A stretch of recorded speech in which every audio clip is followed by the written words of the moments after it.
Canal da Verdade. Só a verdade liberta e constrói. A mentira só destrói e escraviza. Eduardo Borgo, que aqui está. Bogão, bom dia, seja bem-vindo. Remotamente conosco o doutor Olavo e Sargento Nery. Bogo. Bom dia, Pitoli, bom dia, Alex, a todos do estúdio, a todo esse Brasil de audiência. Um forte abraço, doutor Olavo e o Sargento Nery. Prazer estar com o senhor aqui na bancada, meu irmão.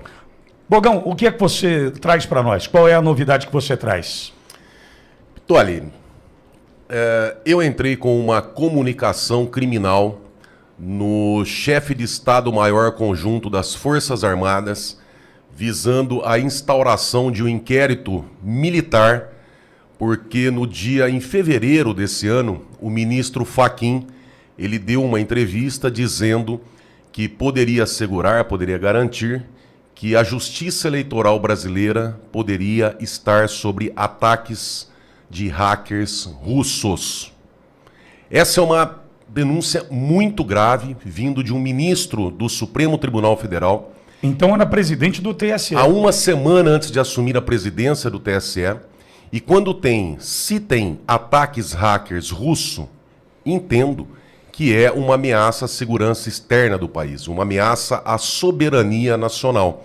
Por muito menos, através de um e-mail que um site mandou para o TSE, por muito menos a Polícia Federal instaurou o inquérito 1468 do Distrito Federal, apurando que comprovou-se que realmente teve uma invasão de hacker. Aquele inquérito que o Bolsonaro tinha comunicado, passado à população. Ali foi comprovado.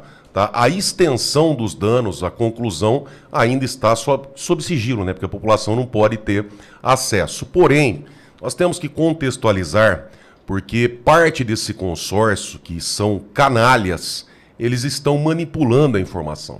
Eles dizem que é golpismo, eles dizem que os golpistas que não aceitaram o resultado... Antidemocrático. Eles dizem que as Forças Armadas não apontaram nenhuma fraude. A gente tem que explicar isso aqui para a população, porque não é bem assim. Eu vou ler aqui parte final da conclusão do relatório das Forças Armadas, aonde diz, isso aqui está no relatório das Forças Armadas, tá? Em relação à abertura do código-fonte, o que os militares, o que eles apresentaram no relatório? Primeiro, foram autorizadas somente análises estáticas, inviabilizando a compreensão da sequência de execução de cada parte do sistema, bem como do funcionamento do sistema como um todo. 2. Não foi autorizado o acesso ao sistema de controle de versões do SEV, Sistema Eletrônico de Votação, não assegurando que a análise do código-fonte estava sendo realizada na última versão do software. 3. Não foi concedido acesso às bibliotecas de softwares desenvolvidas por terceiro. 4.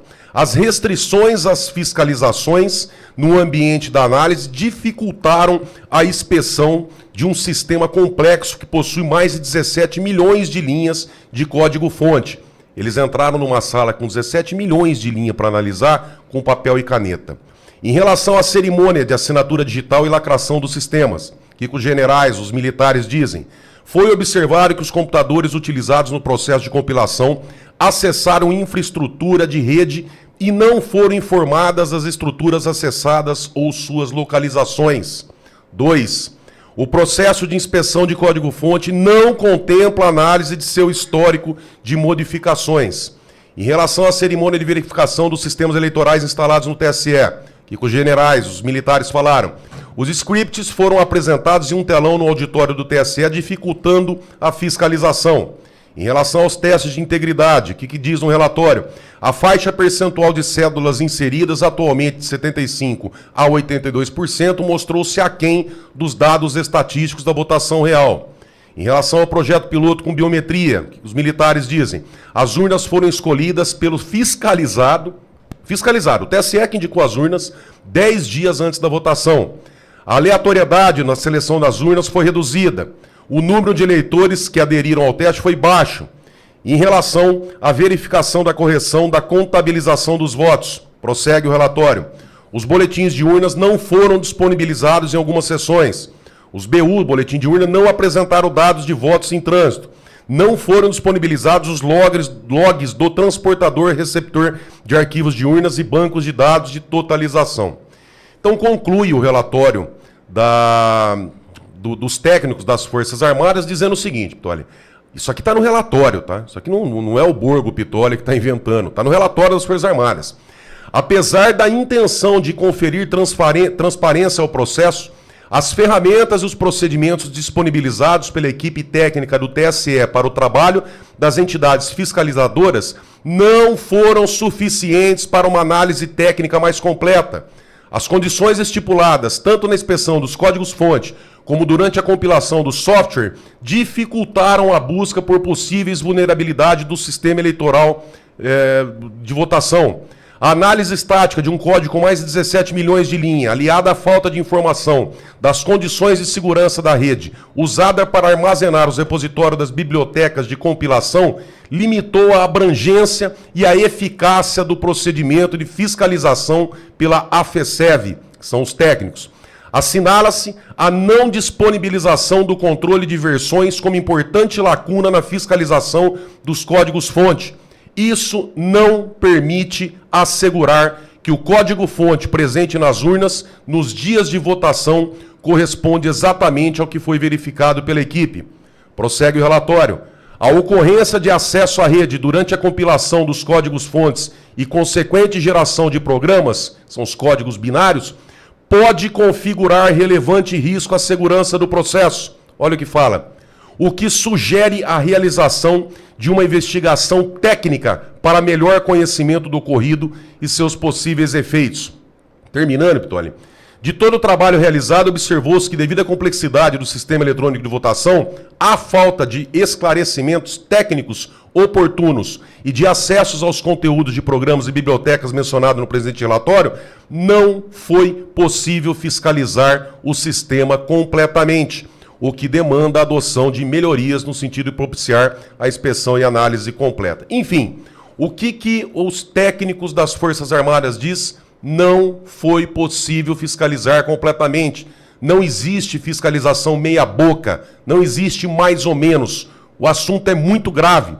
E aí o relatório que o PL, a coligação do presidente, entrou pelo Instituto Voto Legal, 3 peritos formados no ITA, Instituto de Tecnologia da Aeronáutica, que é dificílimo entrar, são gênios que entram lá.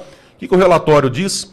Ele apontou mau funcionamento das urnas eletrônicas através de inconsistências graves e insanáveis nas urnas de 2009, 10, 11, 13 e 15, com destaque a gravíssima falha na individualização de cada arquivo log de urna. Enfim, não tem o código de identificação. Tá?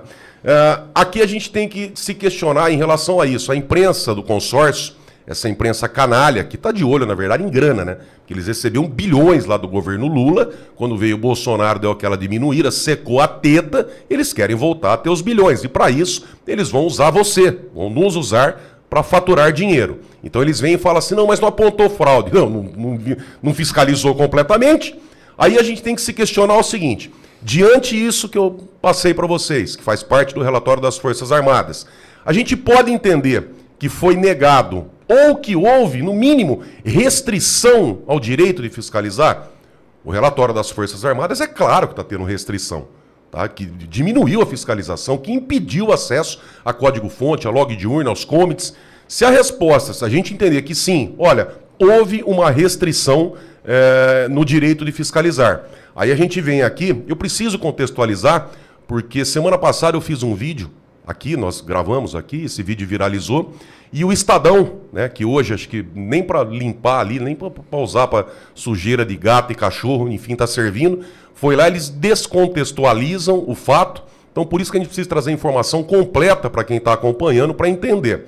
Houve uma restrição no direito de fiscalizar conforme as Forças Armadas? Entendo que sim. Se houve, o que fala o Código Eleitoral no artigo 221? É anulável a votação. Inciso 2º, quando for negado ou sofrer restrição ao direito de fiscalizar.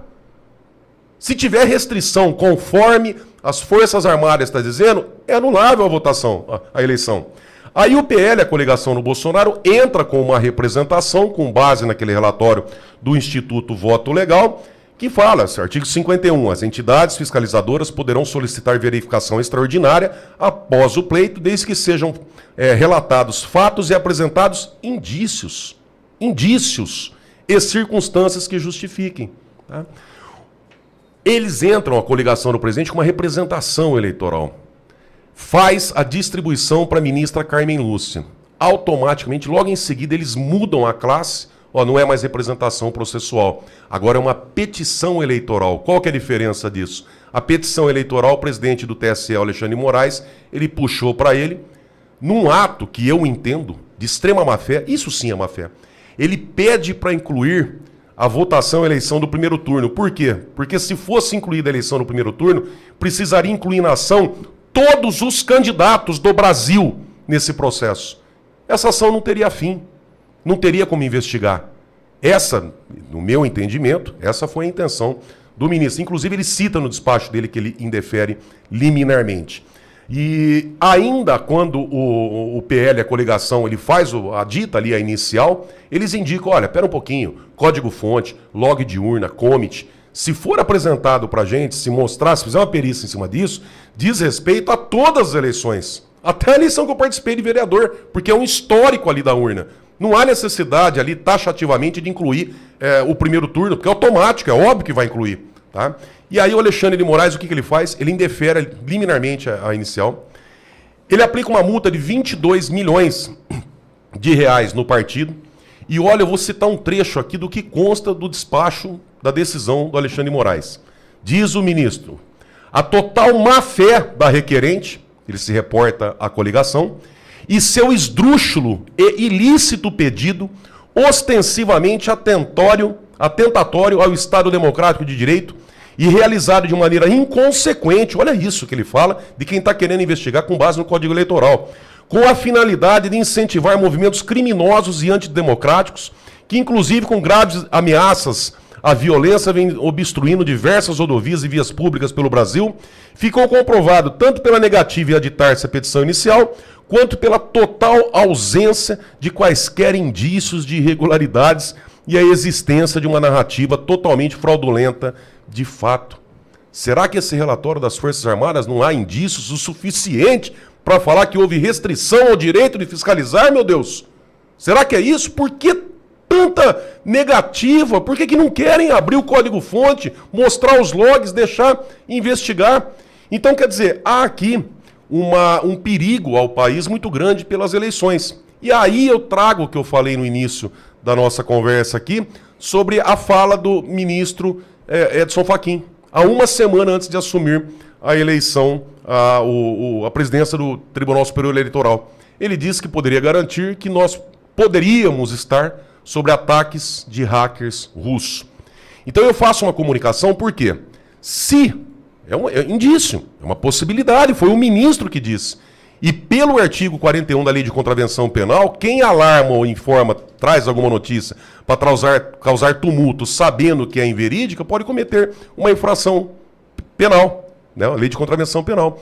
Então nós temos que acreditar no ministro do Supremo Tribunal Federal. E o ministro diz que poderíamos estar sob ataques russos. Então, com base no artigo 9º, 144 e 145 do Código Penal Militar, eu faço essa comunicação ao chefe de Estado-Maior das Forças Armadas Conjuntas do país, pedindo a instauração de um inquérito policial militar, porque se for instaurado, inclusive eu peço como medida preliminar a busca e apreensão das urnas, antes do dia 10 de janeiro, acho que é o prazo ali para deslacrar as urnas, para dar liberação nos softwares, e outras medidas como preservação de provas. Para quê? Para que faça a Polícia Militar, a Justiça Militar, para que faça a perícia integral no sistema eleitoral. Estamos levando essa comunicação às Forças Armadas, que têm o poder, pelo Código Penal Militar, de processo penal militar, para mandar instaurar um inquérito. Como a Justiça especializada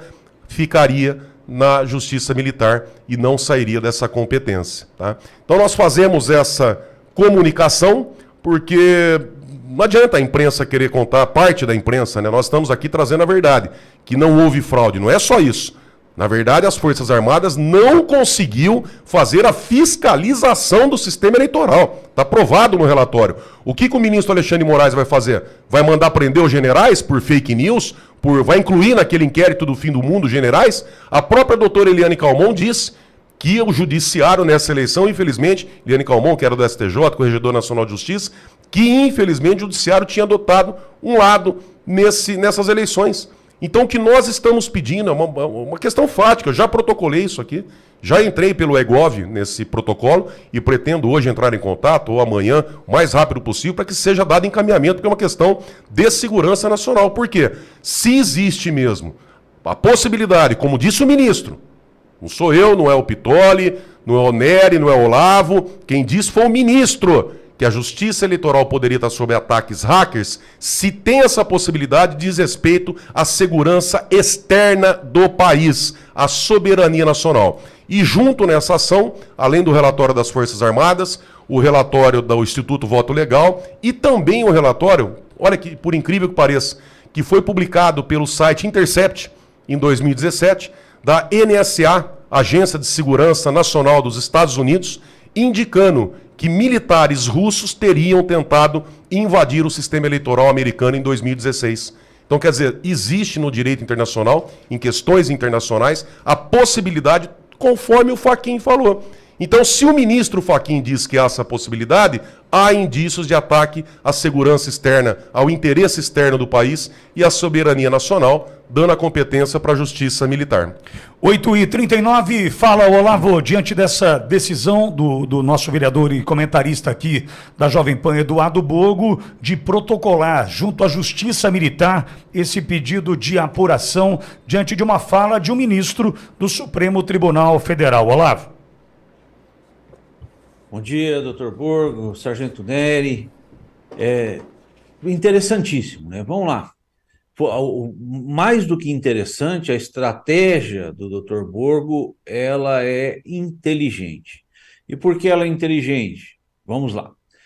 Nós vivemos uma ruptura institucional a olhos claros, basta olhar. A ruptura temos um poder judiciário, infelizmente, na sua cúpula, leia-se TSE e leia-se STF, na sua cúpula, não estou falando de juízes honestos, trabalhadores, sérios, apartidários, mas na sua cúpula o judiciário brasileiro causa uma ruptura institucional porque é militante, porque é um judiciário militante. Além de militar partidariamente, nós vamos falar mais tarde, nós temos um ministro hoje, que é o Lewandowski, que está falando sobre plano de governo Lula, prioridades do plano de governo, o ministro do STF. Nós temos um ministro, o Perdeu Mané,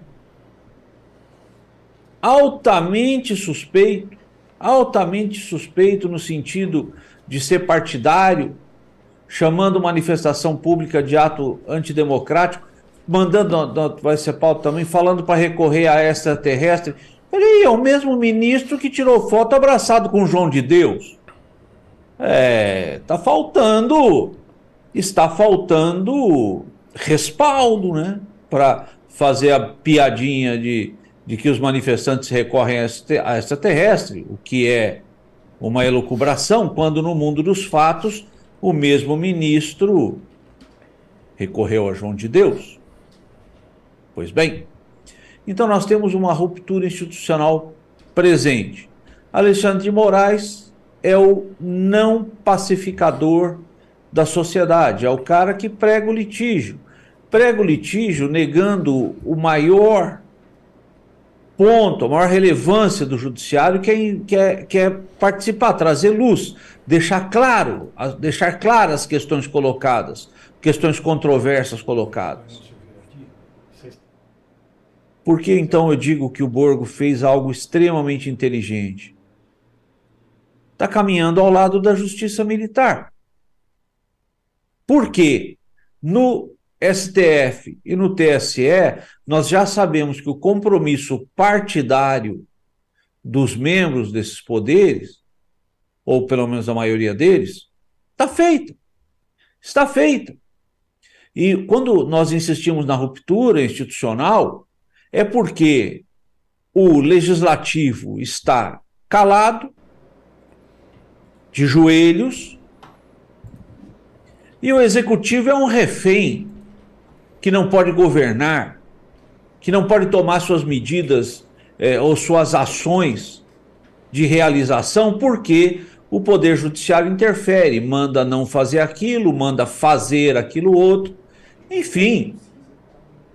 Agora, aguardamos as medidas, os resultados do protocolo do pedido do Dr. Borgo. Por outro lado, também a manutenção dos protestos públicos, honestos da população brasileira. E esperamos também do do Legislativo. Esperamos do Legislativo duas grandes questões. Como bem colocou o Borgo. Primeiro, do Senado Federal. Representar quem o elegeu, que é a população, e pautar os impeachments necessários que estão lá aguardando. E segundo, até deixo uma pergunta para o Sargento Nery. Será que não é hora de o Legislativo corajosamente apresentar o projeto da reforma da cúpula do Judiciário? Nery, antes de te ouvir, o Borgo precisa fazer um complemento aqui, pois não, Borgo? Só deixando bem claro que essa comunicação que eu fiz para a Justiça Militar, para os militares, para as Forças Armadas, ela não questiona a independência ali ou a imparcialidade de ministros do Supremo, do Alexandre de Moraes, do Barroso. Isso aí acho que a população já consegue fazer análise. O foco dessa comunicação criminal é a fala do ministro Edson Fachin, que poderíamos estar sobre ataques de hackers russos, se dirigindo à possibilidade de uma invasão externa ao sistema eleitoral. Por isso a competência, preciso frisar isso aí, por isso a competência da Justiça Militar. Porque o artigo 9º do Código Penal Militar diz que consideram-se crimes militares em tempo de paz os crimes que se trata esse artigo quando definidos de modos diversos na lei penal comum ou nela não previstos, qualquer que seja o agente. E aí o artigo 144, revelar notícia, informação ou documento cujo sigilo seja de interesse da segurança externa do Brasil. E o 145, suprimir, subtrair, deturpar, alterar, desviar, ainda que temporariamente, objeto ou documento concernente à segurança externa do Brasil. Porque a vinculação de autoridade, ainda que seja autoridade, mas civil, seria de competência da Justiça Comum, da Justiça Federal. Nesse caso, com direcionamento, com amparo na fala do ministro Fachin sobre a possibilidade de ataques hackers russos à Justiça Eleitoral, entendo desse jeito que poderia e que cabe a competência da Justiça Militar, por isso a comunicação às Forças Armadas. Fala, Nery. Bom dia, doutor Olavo, meu amigo Borgo, um abraço. Bom, eu quero parabenizar o Borgo, até porque quando um advogado faz uma petição, a primeira missão é ver a competência, né, de quem vai julgar esse processo. E eu vejo que realmente a Justiça Militar tem total competência nesse sentido. Até agora há pouco você detalhou aí, né, o porquê. Mas eu quero tocar num assunto, né, que o Borgo também falou, que é sobre a petição inicial do PL.